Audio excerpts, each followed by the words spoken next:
দুনিয়ার কোন শক্তি নাই দোয়া ফিরাইবে, কথা কোন ঠিক কি? মা বাবার দোয়া যদি নিতে পারে গো, ওই সন্তান বুড়া হয়ে গেল মুখের মধ্যে হাসি থাকে, কথা কোন ঠিক কি না? যে সন্তানে মা বাবার খেদমত করে তার সন্তানরাও তার খেদমত করে, কথা কোন ঠিক? আপনি মা বাবার খেদমত করতে পারেন নাই, সৌভাগ্য আপনার নসিব হয় নাই। রে মুসলমান, মা বাবার খেদমত করে নসিবে হয় নাই, আমার আল্লাহর কাছে দোয়া করেন, রব্বির হামহুমা কামা রাব্বায়ানি সগীরা। রব্বুল আলামিন, ও আল্লাহ, আমাদের মা বাবা আমাদেরকে ছোটবেলায় যেমন ভাবে লালন পালন করেছিল, আল্লাহ কত আরামে রেখেছিল। মাবুদ, আমাদের মা বাবার মা বাবা আমাদেরকে যেইভাবে ভালোবাসতো, আল্লাহ তুমি তাদের কবরটারে এমন শান্তিময় বানায় দাও। আল্লাহর কাছে দোয়া করবেন, মা বাবার খেদমত ভাগ্যতে জুটে নাই। আর যদি মা বাবা আসে, এ যুবক তোমাদের জন্য বলি রে, যদি মা আছে বাবা আছে, এই দুনিয়ার জমিনে নেকি কামাই করার জরিয়া আছে, নেকি কামাই করার জরিয়া আছে। একবার মায়ের মুখের দিকে তাকাইলে একটি কবুল হজের সওয়াব পাওয়া যায়। একটি বাবার মুখের দিকে তাকাইলে একটি কবুল হজের সওয়াব পাওয়া যায়। আমার মতো দুর্ভাগা, আমার মতো কপাল পোড়া এই জায়গায় কারা কারা আছেন মা নাই বাবা নাই? আমার তো মা নাই রে বাবা, 17 বছর হয়ে গেল মা ডাকতে পারি না, মা ডাকতে পারি না। বানাত মাদ্রাসা পড়াইলাম, সমস্ত ছাত্রীদেরকে মা বলে ডাকলাম। আল্লাহ আমার একটা বেটি দিছে, এই বেটিটারেও মা ডাকি, কিন্তু মায়ের মতো লাগে না, কথা কোন ঠিক কিনা? রে মুসলমান, আপনার যদি বাবা মারা গেছে গো, আপন সন্তান রে বাবা ডাকেন, আপন ভাতিজারেও বাবা ডাকেন, কিন্তু অন্তরের মধ্যে হাত দিয়া বলেন বাবার মতো লাগে না। বাবারে বাবা কইয়া ডাক দিলে কেমন লাগে গো, আগে জানতাম না, বাবা হইয়া টের পাইলাম, কথা কোন ঠিক কিনা? এই বাবা এমন জিনিস, যেই বাবা সন্তানের কলিজার টুকরা, কথা কোন ঠিক কিনা? 3 দিন পরে 2 দিন পরে যদি বাড়ি যায়, সন্তান আমার ওই যত দূর থেকে দেখে গো, ছোট বাচ্চা ভালো করে দৌড়াইতেও পারে না, পাগলের মতো পাখির মতো উড়াল দিয়া কুলে আসতে চায়। রে মুসলমান, আমাদের বাবাও তো আমাদের কেমন ভালোবাসতো। আজকে যাদের বাবা মা নাই গো, তারা আজকে আমরা টের পাই মা কারে বলে, বাবা কারে বলে। ও যুবক, মোবাইলের দান্দায় মা চিনলা না, মোবাইলের দান্দায় বাবা চিনলা না। এই মা চিনলে কি হয় গো, এই বাবা চিনলে কি হয়, একটু দিলের কানটা লাগায় শুনো। হযরত মুসা কালিমুল্লাহর নাম শুনছেন? মুসা নবী আমার আল্লাহরে ডাক দিয়ে কয়, আল্লাহ, ওগো আল্লাহ, আমি মুসা নবী জানতে চাই, আমি মুসা নবী, আমার জান্নাতের সঙ্গী কে হবে? আল্লাহ, আমি একটু দেখবার চাই। আল্লাহ বলে, মুসা রে, ও মুসা, তুমি নবীর জান্নাতের সঙ্গী, তোমার জান্নাতের সঙ্গী একজন কসাই। কি? একজন কসাই। মুসা নবী এই কথা শুনে অবাক হয়ে গেল। ও আল্লাহ, মনে মনে কয় আমি একজন নবী, আমি নবীর জান্নাতের সঙ্গী নাকি একজন সাধারণ কসাই? কথাটা অবাক করা কথা না নাই? এ কথা কন্যা, কথাটা অবাক করা কথা না নাই? আমাদের অঞ্চলে একটা কাহাওয়াত আছে, কসাইরা নাকি জাহান্নামে আছে, জাহান্নামে তারা কয় কি কয় না? বাবা আমার, কারোর চেহারা দেখে মানুষ দেখে জাজ করবেন না। আল্লাহ জানে, আল্লাহ জানে কোন বান্দা ভালো কেরা মন্দ। এই কথা কোন ঠিক কিনা? আপনি যাচাই করবেন, তুমি আল্লাহ খারাপ পাবেন, যাচাই করার ক্ষমতা আল্লাহ আপনাকে দেয় না। এই কথা কোন ঠিক কিনা? মুসা নবী মনে মনে আকুল বিকুল হয়ে গেল, উত্তপ্ত হয়ে গেল, পাগল হয়ে গেল মানুষটাকে দেখার জন্য। কোন আল্লাহ মানুষটাকে কোনো বলে পাবো, কোন উত্তর দিকে যাও, উত্তর দিকে যায় দেখবা একটি বাজার দেখা যায়, 4 আলির মধ্যে একটা বাজার আছে, ওই 4 আলির বাজারে যায় দেখবা বাজারের কোণার মধ্যে একটি যুবক মাংসের দোকান করে, সুন্দর করে যুবকটা, ওই যুবকটাই হবে তুমি জান্নাতের, তুমি নবী, তুমি মুসার সাথে সঙ্গী, জান্নাতের সঙ্গী। একটু জোরে কি বলা যাবে সুবহানাল্লাহ? মুসাফির হয়ে গেল, দেরি করে নাই, তাড়াতাড়ি চলে গেল। তাড়াতাড়ি যায় দেখে ওই বাজারের কোণার মধ্যে একটা দোকানের মধ্যে, মাংসের দোকানের মধ্যে যুবক ছেলে, ওই যুবক ছেলে মুসা নবীকে দেখে সালাম দিয়ে দিলেন, আসসালামু আলাইকুম ওয়া রাহমাতুল্লাহ। মুসা নবী বলেন, ওয়া আলাইকুম আসসালাম ওয়া রাহমাতুল্লাহ। এবার যুবক দোকানের কামে ব্যস্ত, সন্ধ্যা হয়ে গেল, শাটার বন্ধ করবে, তার আগে একটু মাংস ছিল, এই মাংসটারে কিমা বানায় নিল। আমি জানি আপনাদের বিরক্ত লাগতেছে বাবা, আর অল্প সময় নিব, যদি আপত্তি না করেন আর 10টা মিনিট সময়, আর বেশি সময় নেব না। এবার মাংস কিমা বানাইলো, নরম নরম করে সুন্দর করে কিমা বানায় নিল রে মুসলমান।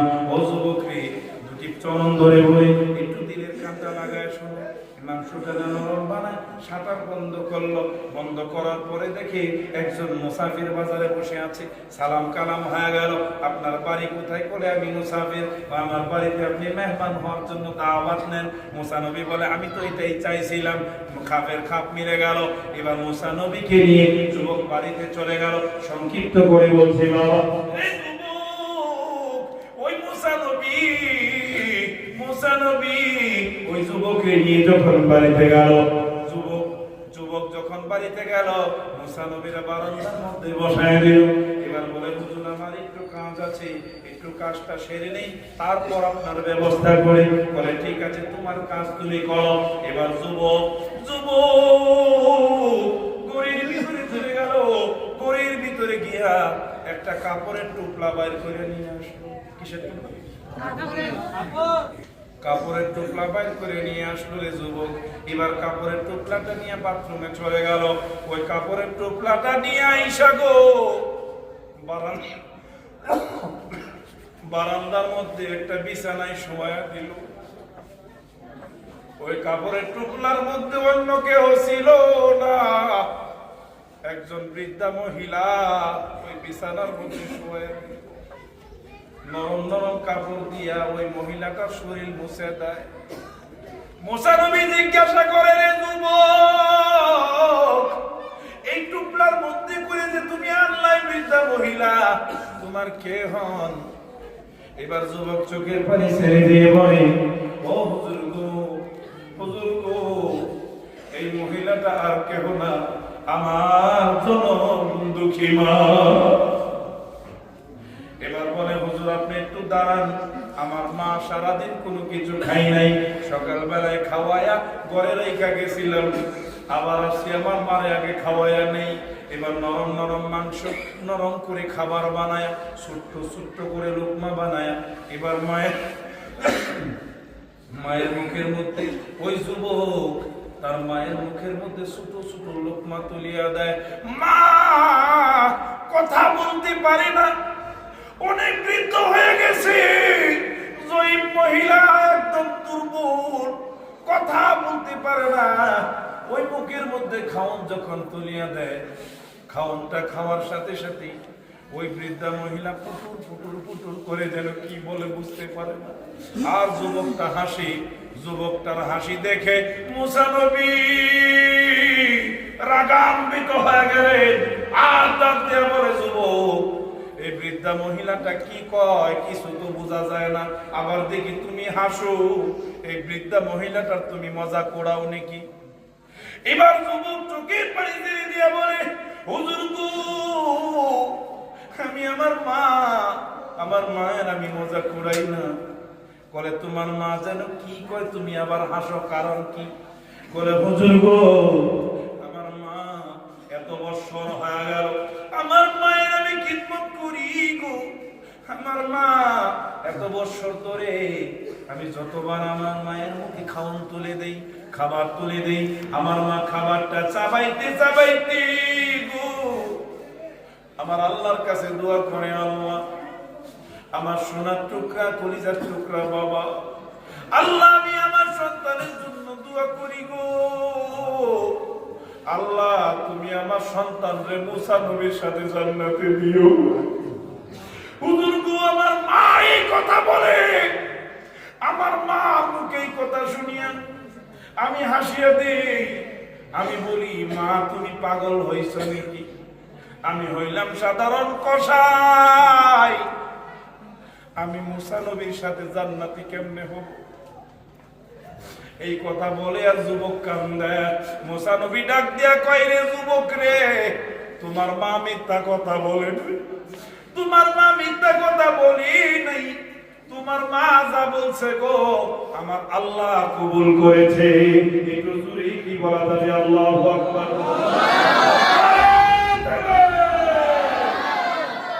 হাফিজ কারি সুবহানাল্লাহ সাহেব, নারায়ে তাকবীর। ও যুবক, আমি শেষ করব রে বাবা, এবার মা বাবার কথা মতো চলবো। কারা কারা মা বাবার কথা মতো চলবো একটু হাত তুলে দেখান। আরে যার মা নাই বাবা নাই, তাদের মতো এই তিন দুনিয়ার জমিনে কেউ নাই। কথা কোন ঠিক কিনা? মা বাবা আছে, মা বাবার খেদমত করবো। কারা কারা একটু হাত তুলে দেখান। তুলে নাই, মেলা মানুষের হাত তুলে নাই। আরে ভাই হাত তুলেন না। আল্লাহ পাক আমাদের সবাইকে আমল করার তৌফিক দান করুন। আমরা মোবাইলের আকৃষ্ট হব না, মোবাইলের মধ্যে খারাপ জিনিস লাইক করব না, কমেন্ট করব না, শেয়ার করব না। আর এই ফেসবুক আর ইউটিউবের মধ্যে একটা নিয়ম আছে, আমি আমার বক্তব্য শেষ করব। ফেসবুক আর ইউটিউবের মধ্যে একটা নিয়ম আছে, যেই ধরনের ভিডিও আপনি বেশি করে দেখবেন, এই কথাটা মনোযোগ দিয়ে শুনেন, যেই ধরনের যেই টপিকের ভিডিও আপনি একবার দেখবেন, ওই ধরনের ভিডিও বারংবার আপনার মধ্যে আসবে। কথা ঠিক কিনা? তাহলে খারাপ জিনিস যদি দেখেন, বারংবার খারাপ ভিডিও আপনার চোখে আসবে। আর আপনার বাড়িতে পরিবার আছে, আপনি মোবাইল দেখলেন বাজারে বসে, বন্ধু বান্ধবের সাথে আড্ডা মারলেন, আপনার মোবাইল আপনার ছেলে নিবে না? আপনার ছোট বাচ্চাই নিবে না? আপনার মেয়ে আপনার মোবাইলে হাত দিবে না? আপনার মেয়ে যখন 9 এ পড়া মেয়ে, 10 এ পড়া মেয়ে, কলেজে পড়া মেয়ে যখন আপনার ওই মোবাইল হাতের মধ্যে নিবে, একটা অশ্লীল ভিডিও যখন ওই মোবাইলের মধ্যে প্লে হবে, তখন সবচেয়ে ক্ষতি হবে আপনার। কথা কোন ঠিক কিনা? এই কথা কোন ঠিক কিনা? আজকে থেকে ইনশাআল্লাহ আমরা ফ্রি ফায়ার কারা কারা খেলাই একটু হাত তুলি। কথা দাও যুবক। আমি বলি না হাত তুলে মন বরাবর দেশের মধ্যে অসম্মানী করতে চাই না। এ বাবা,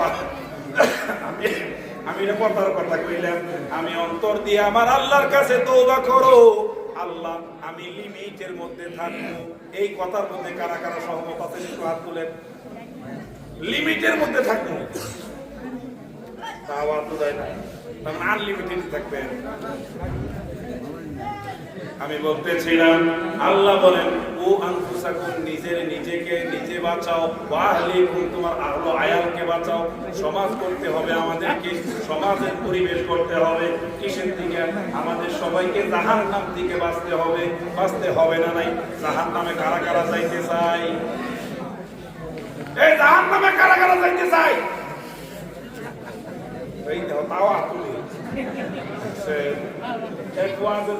করতে করতে তো কয়ে ফেলাইছি, ভাই জান্নাতে গেলে 70টা করে হুর দিব। একবার আগে হুজুর, হুর কি বলে? মহিলা মানুষ। হুজুর কয়টা দিব? করে 70টা। বলে আমার নাকবো না। বলে একটা দিয়ে সামলা হারি না, আবার 70টা। বুঝলে না বুঝলে কথাই তো আবার। ইনশাআল্লাহ আমরা আমল করবো ইনশাআল্লাহ, নাকি? মওত এসে গিয়েছে, আমি আর বেশি লম্বা করছি না। আমি আপনাদের কাছ থেকে দোয়া চায়া, আমার বক্তব্যের ভিতরে ভুল ত্রুটির ক্ষমা চায়া, যুবকদের কাছে একটি অনুরোধ জানায়া যে মোবাইলের ব্যবহার আমরা সৎ কাজে ব্যবহার করবো ইনশাআল্লাহ। মোবাইল সৎ কাজে ব্যবহার করবো ইনশাআল্লাহ। মদ ভাঙ খাবো না, জুয়া খেলবো না, লুডু খেলাবো না। মেলামেশা ইনশাআল্লাহ কয় না, দেখছেন? লুডো খেলার যাব না। বর্তমান জামানায় অনলাইনে গেম বাড়াইছে, অনলাইনে গেম বাড়াইছে। হুজুর 10 টাকা দানা গাইছিলাম, 500 পাইলাম। আবার এক সপ্তাহ পরে উনি বউর বলে মালা চুরি করে নেবে। এবার বীর পুরুষ আছে না নাই গো? বউয়ের চুরি করে নিয়ে বেছে, বউয়ের মালা বেছে, কয়দিন পরে বউকে বেচা দেবে। এরকম দুর্মুষা মানুষ আমাদের এলাকায় না আছে? আপনার ঘরে এলাকায় এরকম দুর্মুষা জুয়াচুর নাই? আমি পৃথিবীতে সবচেয়ে ঘৃণা করি জুয়া। এই জুয়া জিনিসটাকে, জুয়ারি না, জুয়া জিনিসটাকে খুব ঘৃণা করি। এই জুয়া এত জঘন্য জিনিস। এই জুয়া মানুষকে মানুষ রাখে না, মানুষকে চতুষ্পদ জানোয়ার বানায় ফেলে। এই কথা কর ঠিক কিনা? চোখে রক্ত থাকে না, এক কথা কই হাসান আমি চাগো। গতিকে আমরা জুয়া খেলবো না, নামাজ পড়বো ইনশাআল্লাহ, মিথ্যা কথা বলিব না, চুগলি গীবত গাইব না, বেঈমানি করব না, মানুষের টাকা মাইরা খাবো না, মানুষকে ঠকাবো না। মেলা মানুষে কয় না যেহেতু বাজারে যে হারে বাকি খাইয়া দিচ্ছি নবার ইনশাআল্লাহ কোন না জানি কোনটা হবো। এক শ্রেণীর মানুষ আছে, মানুষের দোকানে দোকানে বাকি খাবো আর পয়সা দেয় না। আছে না গো? আছে না? আর কেহা মানুষের কাছ থেকে দাঁড়িয়ে নিবো, এই দাঁড়িয়ে নেওয়ার টেহা দিবার